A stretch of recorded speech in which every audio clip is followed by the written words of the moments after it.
அனைவருக்கும் வணக்கம். இப்போ நம்ம எங்க இருக்கோம்னு பாத்தீங்கன்னா ரெட்டியாச்சத்துல ஒன்றியத்தில் இருக்கக்கூடிய வழக்கனூத்து கிராமத்துல திரு பாலு அவர்கள் தோட்டத்துல வந்து இருக்கும். எந்த தோட்டத்துல இருக்குன்னு பாத்தீங்கன்னா பப்பாளி தோட்டம். பொதுவா வந்து ஒரு விவசாயி வந்து ஒரு பப்பாளியை வந்து பழமா தான் வந்து மார்க்கெட்ல கொடுப்பாங்க. அந்த பழமா கொடுக்குறப்ப நிறைய வந்து பழுத்து போயிட்டு கெட்டு போயிடும். கெட்டு போனா அவங்களுக்கு வந்து விலை பொதுவா போகாது, போனாலும் கம்மியா தான் போகும். அதே இந்த பப்பாயன்னு சொல்லக்கூடிய அந்த பப்பாளி பால் எடுத்து அவங்க வந்து ப்ராசஸ் பண்ணி கொடுக்குறப்ப அவங்களுக்கு வந்து வருமானம் வந்து இரட்டிப்பா ஆகுது. அது எப்படின்றத வந்து நம்ம திரு அந்தோணி அவர்களிடம் கேட்டு தெரிஞ்சுக்கலாம் வாங்க. ஐயா வணக்கம். ஐயா ஐயா உங்க பேரு மட்டும் இந்த தோட்டம் எவ்வளவு ஏரியா, எத்தனை வருஷமா நீங்க இருக்கீங்க, அந்த மாதிரி கொஞ்சம் விஷயம் தான் சொல்லுங்க. ஐயா என் பேர் அந்தோணி. இந்த தோட்டம் மொத்தம் 20 ஏக்கரா. இந்த 8 மாசமா அங்க இருக்கு. இந்த பால் எடுக்க எப்ப எடுத்தா கரெக்டா இருக்கு டைமு? காலைல 3 மணில இருந்து 9 மணி வரைக்கும். இப்போ ஒரு பழத்துல இருந்து இவ்வளவு எடுக்கலாங்க? ஒரு பழத்தை அப்படி கணக்கு கரெக்டா சொல்ல முடியாது. ஒரு காயில இருந்து 5 டைம் எடுக்கலாம். 10 நாளைக்கு ஒரு டைம்.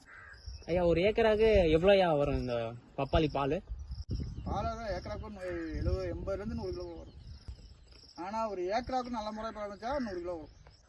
நல்ல முறை தண்ணி வேணும், நல்லா இது வேணும். ஏன் இந்த பப்பாளி பால் எடுத்து எதுக்காக உபயோகப்படுத்துறாங்க? மெடிசன் தான். பப்பாளி பால் வந்து எப்பவும் ஒரே மாதிரி கிடைக்குமா இல்ல ஒரு காலநிலைக்கும் மாறுங்களா? மாறி மாறி வரும். எப்போ அதிகமா கிடைக்கும் ஐயா உங்களுக்கு? அதிகம் இந்த வெக்க காலத்துல. வெயில் காலத்துல. தனி காலத்துல பாலே வராது. பப்பாளி பால் எடுக்கிறதுனால உங்களுக்கு பழத்தை விட அதிகமான காசு கிடைக்குதுங்களா? காசு அதிகமானது. மற்ற எல்லாமே விட இது நல்ல பெட்டரான வெள்ளாமை. மற்றது கூட இது நிரந்தரமான ஒரே ரேட்டு கிடைக்கும். மற்றதுனா முன்ன பின்ன வரும். இந்த பால் எடுக்க ஒரே ரேட்டில் வரும். பழம்னா ஒரு டைமில் ரேட் இல்லாமல் வேஸ்ட்டாக போயிடும். இது அப்படி இல்லை, எல்லா டைமும் ஒரே மாதிரியா இருக்கும். பழப்ப சீசனுக்கு மாறினா ரேட்டு கூடும் குறையும்.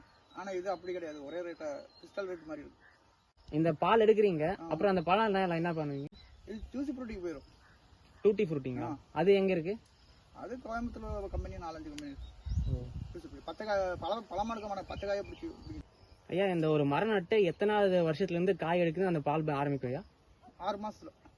நாற்று நட்டுல இருந்து 6 மாசம் முடிஞ்சு பால் எடுக்கும், காய் எடுக்கலாம் 2 வருஷம் வரைக்கும். ஐயா நீங்க இந்த பால் எடுக்கிறதுக்காக கூடுதல் ஏதோ கிடைக்கும்ன்ற மாதிரி எதனா உரம் இதெல்லாம் பண்றீங்களா?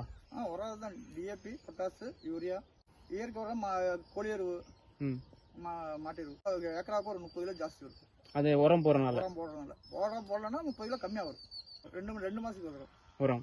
ஒரு டைம் காய் ஒடிச்ச அப்புறமேல கொடுப்பாங்க. காய் வந்து பால் எடுக்கிறோம். பால் எடுத்தோம்னா காய் ஒடிச்சு தான் கொடுக்கும். அப்பதான் மேல இதாகும்.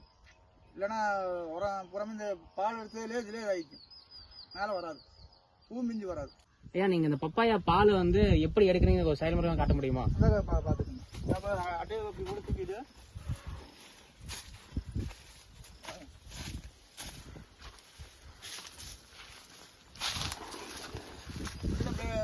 கட்டி வச்சு பிளேடு வரும். பிளேடு இருக்குல்ல, அதுக்கு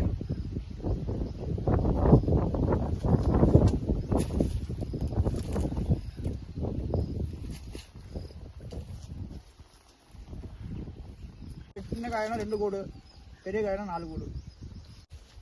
பாருங்க, இந்த காய்க்கெல்லாம் 4 கோடு, இந்த காய்க்கெல்லாம் 2 கோடு. ஐயா இவ்வளோ நேரம் வந்து உங்களுடைய நேரத்தை வந்து மதிச்சு எங்களுக்கு இவ்வளோ தெளிவாக எல்லா விஷயத்தையும் சொன்னதுக்கு ரொம்ப நன்றி ஐயா.